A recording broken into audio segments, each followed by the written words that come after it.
You wake, but your body doesn't. The room is the same, and yet it isn't. Shadows shift. A presence lingers. You try to move, to scream, but nothing answers. This is sleep paralysis. The moment your mind awakens inside a body still locked in sleep. It's a place between worlds, where dreams bleed into reality and reality cannot fight back. Welcome, dreamers. I'm Astrid, your guide through the fragile borderland between sleep and waking. Tonight, we step into a realm where your mind awakens before your body, where shadows breathe and silence grows heavy. Sleep paralysis is not a dream, and not quite reality. It is a threshold, a neurological twilight that has sparked centuries of myth and fear. But behind the terror lies something profoundly human, the delicate moment when consciousness stirs inside a sleeping shell. In this episode, we'll peel back the layers of science, symbolism, and mystery hidden within this haunting state, and learn to see it not as a nightmare, but as a doorway.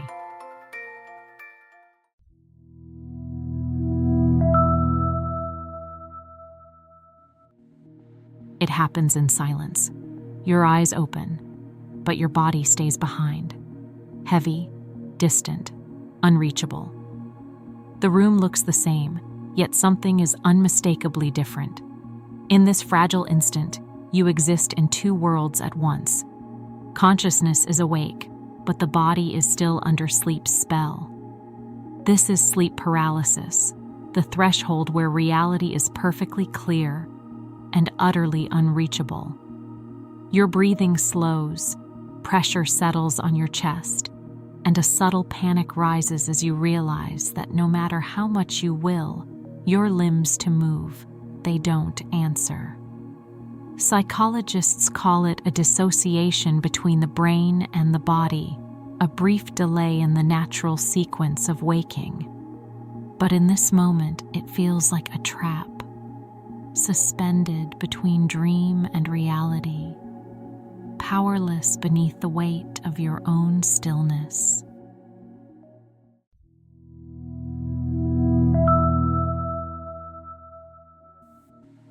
And then, the shadows move.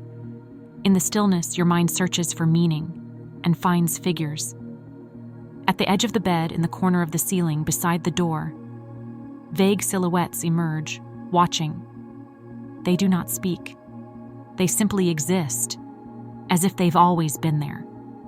Across cultures and centuries, sleepers have described these visitors: shadowy men, silent women, creatures with no faces. But they are not intruders from another world. They are born from within.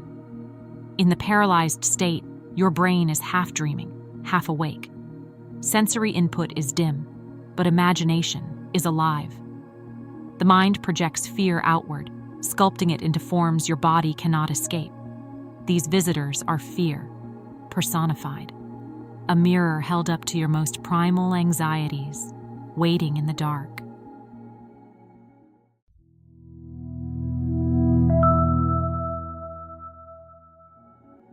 What feels supernatural begins with something entirely human. Sleep paralysis happens when two natural processes fall out of sync. Your mind wakes up, but your body remains in the stage of sleep called REM. In REM, your brain sends signals that temporarily paralyze your muscles, protecting you from acting out your dreams. Usually, this paralysis fades before you awaken. But sometimes, consciousness stirs too soon. You open your eyes, but your body hasn't received the message. This misalignment creates the haunting experience of being fully aware inside a sleeping shell. The shadows you see, the weight you feel, even the sense of a presence, these are the mind's attempts to make sense of conflicting signals. Your brain is awake. Your body is dreaming.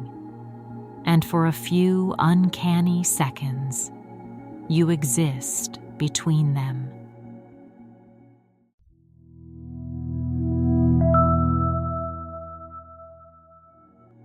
Throughout history, sleep paralysis has spoken in the language of fear. Long before science named it, people gave it faces. In Europe, they spoke of the nightmare, a spirit that sat on the chest of sleepers. In Japan, it became kanashibari, a ghostly binding. In Newfoundland, the old hag pressed down on her victims, while in West Africa, witches were said to steal breath. Every culture shaped the same experience into its own myths, filling the dark with what it feared most. These figures weren't random. They were mirrors of collective anxieties about control, mortality, the unseen. In sleep paralysis, fear doesn't speak in words. It paints its stories in shadows, stitching personal terror to cultural imagination. When you cannot move, your mind listens, and the ancient stories begin to whisper.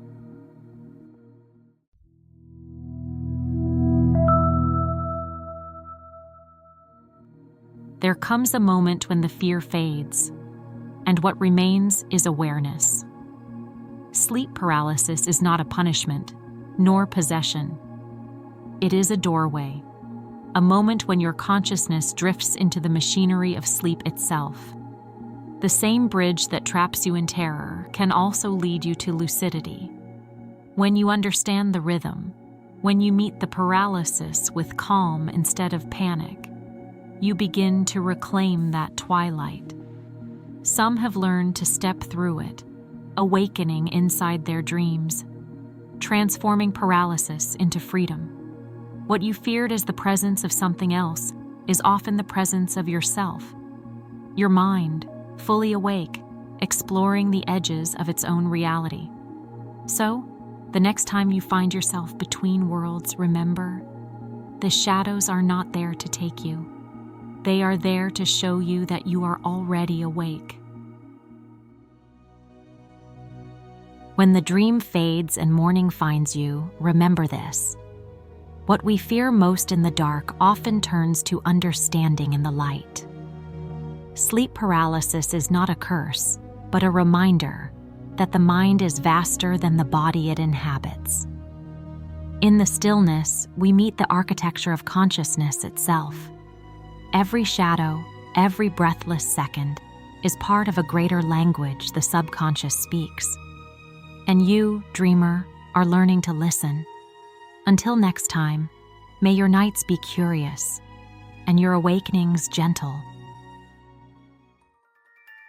Don't forget to like and subscribe if you want to keep exploring the hidden meanings of your dreams.